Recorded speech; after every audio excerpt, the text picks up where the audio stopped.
Welcome to lesson 6. Today we're going to wrap things up. You've been hearing a lot about water, poverty, programs. You've been hearing about different places in Africa, all sorts of things. I just want to finish up on how important it is for us to think about what we do and how we do it. Okay. There is the... No, there... No, how do I put it? There's this great book, we have to be very careful that we don't have a saviour mentality. That is, we think we can save the world. Really, what we can do is help one person at a time. And I always tell students to think globally, act locally. Because it's very hard as a young person to think, well, I'm going to travel someplace, maybe perhaps Africa, that I can do something for.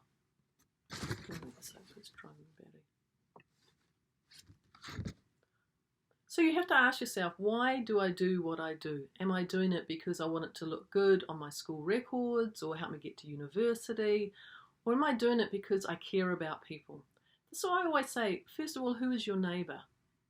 Do you actually know your neighbour's name? We live in a world now where many of us might live in apartment blocks and we don't know who our neighbours are. When we were living in Australia for 11 years, we lived in an apartment block, and one day we put on a block party. So we all met downstairs, we had a barbecue, and people met each other for the first time. So you had grandmas holding babies and people getting to know each other because life is busy. So my first thing is go and find out who your neighbours are. Do something for them. Take them a cake, for example, or go and say hi, rake up their leaves. Here's a good point. Go and volunteer somewhere in your own town. So go and visit an elderly person in a nursing home. A lot of people don't get visited in nursing homes. It'd be great for one or two of you to go from school and go and say, hey, we would like to just come and sit with some older people and maybe play cards with them or just hang out. It's an amazing thing about how you can affect somebody else. Here's an example.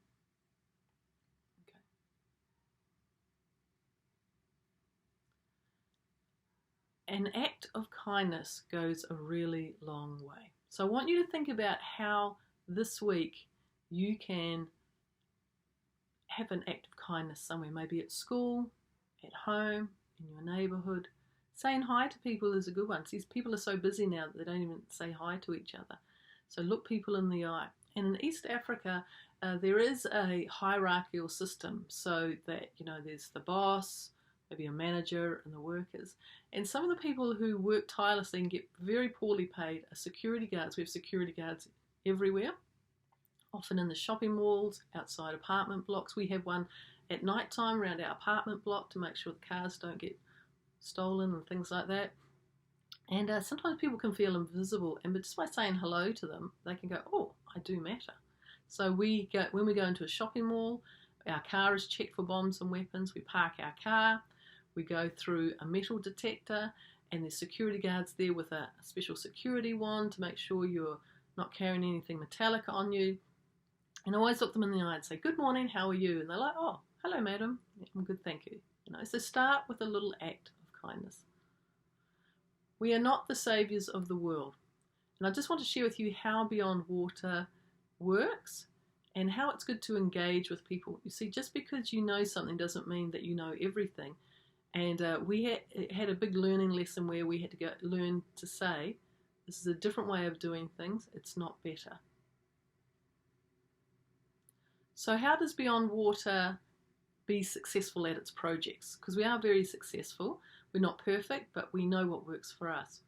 So what we do is we meet with community leaders, and it can look like this. And then we discuss with them, what do you think the problem is? No. So we discuss 3 very important things. Number 1, what do you think the problem is? What do you think the solution is? And how can we help you? Because there is a lot of dependency in developing countries on the West. And we want to get away from that because we want people to have solutions within themselves. So we have community meetings. We assess the situation. We have forms to be filled out, questions and things like that, because we want to know what the population is. In fact, one place in Uganda, Pete and I jumped on backs of motorbikes and literally mapped out where the water points were. So we didn't go and put in another deep bore well where there was one close by.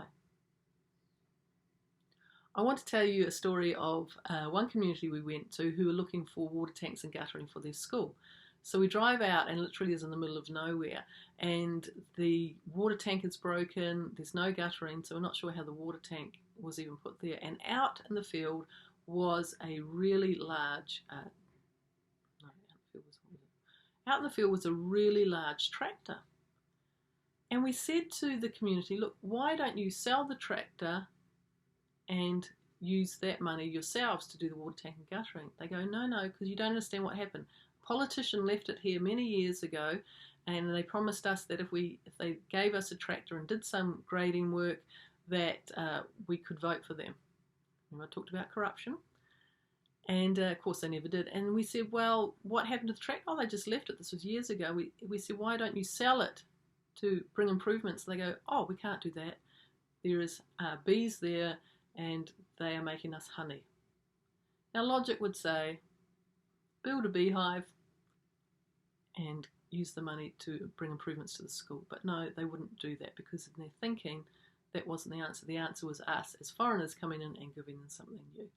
And here's some prime examples of some foreigners who've gone in and done stuff that it just hasn't worked. So we do a community assessment, we work alongside the people, and we also employ local people to help with the building projects. And here are some examples. So as you can see, Pete is working alongside the communities, but we also have a community in Uganda who assisted us in helping to give a hospital clean water. So the school children donated 10 cents each. Now remember, these are very poor people. A lady who owned a little, not a supermarket, a tiny little store, she gave a bag of flour, somebody gave a bag of cement. All these little things contributed because we want them to have community ownership. In fact, here is the opening of the Nanjakumi water point. For a long time. Now, of course, we are... So how does a project start? BeyondWater is approached. Sometimes we go seeking partners. We hear of people doing great work and we go and see if we can help them. Now, when we don't go, we don't always physically go there for a start because it's very expensive, but we can communicate on what's called we call it WhatsApp, you call it WhatsApp. And so we don't have great video stuff, but no. So through WhatsApp, we're able to send documents, photos, videos. Even if you're in the middle of nowhere, we have very good internet coverage, or good enough. I have been in some places where it's E for enough and I've held up my phone trying to get a better signal. But even in those places, you can use WhatsApp to be able to send stuff. So technology is a great help on that. So a project might take a couple of years. So usually from the project idea to when it is completed is a couple of years. And so we're always looking at projects, doing projects, whether they be larger or small, totally dependent on money. And this is why we're saying, particularly to schools, can you fundraise, have a mufti day so you don't have to wear uniform, or a cake stall, or something that can bring about some money so that we can build school toilets. And here's some examples of what some schools have done. Hopefully they'll come up. So I want to wrap up talking about the Girl Project and why investing in young people is important, but especially girls. Now, we've heard bits and pieces about the Girl Project and we've heard a lot about young people. No, we haven't. Do we want to wrap up the Girl Project? Okay. The Girl Project is one prime example of how impacting people can make a difference. And here are some stories from the Girl Project. Remember, the Girl Project is a leadership and mentoring program. Right now we're across a few locations in Kenya. We hope to go into Rwanda, Tanzania and Uganda in the coming years. That course, it costs $80 a year to have a girl in that project, and we start with a minimum of 25. So we have to commit to something, and then we don't want to start it and then just wrap it up because we don't have the money. And the Girl Project is very easy for us to do because we're not paying for school fees or food or clothing or anything like that. But it's a leadership and mentoring program to help the girls. And so we started this in 2015. So we started the Girl Project in 2015 with a few girls from the Kibera slum, and we thought we'd just be distributing sanitary products And now we've created this whole program that is run by my leaders. And here's a couple of stories of some girls from the Girl Project who are now actually part of our team. All I want to say to you is that I hope that you have learnt quite a bit through these online lessons, but also that you'll be proactive. You'll do something with the knowledge that you have. See, it's okay to have knowledge, but we want that to be transferred into compassion, into action. So it's great that you've learnt that 1 billion people don't have access to water, 2 billion don't have access to any form of a toilet. Girls spend 30% of their time out of school because they don't have sanitary products. Those are real challenges. And we go, well, how can we help 1 billion or 2 billion people? It starts with just one.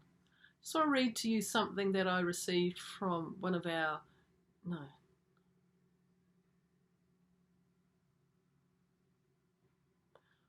girls in our Girl Project approached me once, and we do feed them, but it's very small. It's a bottle of soda, fizzy drink, a muffin, we call it a queen cake, and a piece of fruit. So that could be banana, could be mango, could be oranges. Sometimes we have apples, but apples are very expensive, so we don't do those very often. And she came to me because people say to me, oh, it must be so rewarding what you do. And occasionally it is. But this young girl came to me, she said, Sharon, I want to thank you so much. I was starving before I came, and now I feel so full. So she was full on those 3 items. She must have been really, really hungry. And these are the people that we work with. And here's some more stories that will challenge you. No, we're not going to do that. So while we work with people who are in challenging situations, it's really great to be able to partner with them. Now we're asking you, will you partner with us? What are you going to do with the knowledge that you have learned through these online classes? I hope you just haven't got facts and figures and some nice videos and some feel-good experiences. What are you going to do with what you know now? And that is going to do for that.